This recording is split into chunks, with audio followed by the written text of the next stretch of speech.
आपके पड़ोस में ही छत्तीसगढ़ है। वहां 15 साल बीजेपी की सरकार रही।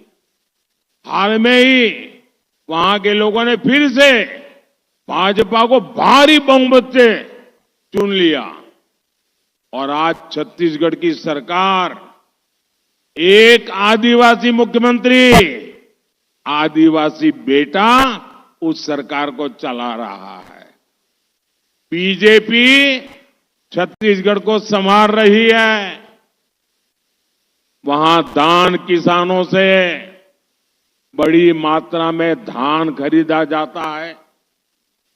धान किसानों को रिकॉर्ड पैसा भी दिया जाता है। यहां नवरंगपुर से तो छत्तीसगढ़ 50-60 किलोमीटर की दूरी है।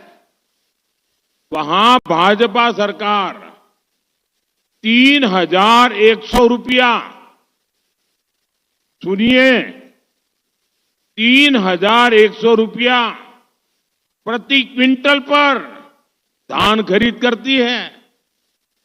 जबकि यहां उड़ीसा में धान की खरीद सिर्फ 2,100 रुपये में होती है।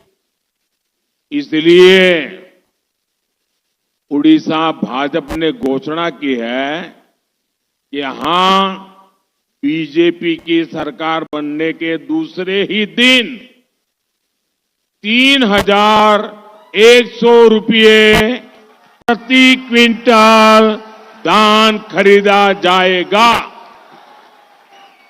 बोलो भारत माता की। बोलो बढ़िया काम हो रहा है कि नहीं हो रहा है? आपको भरोसा है कि नहीं है? हर किसान को फायदा होगा कि नहीं होगा?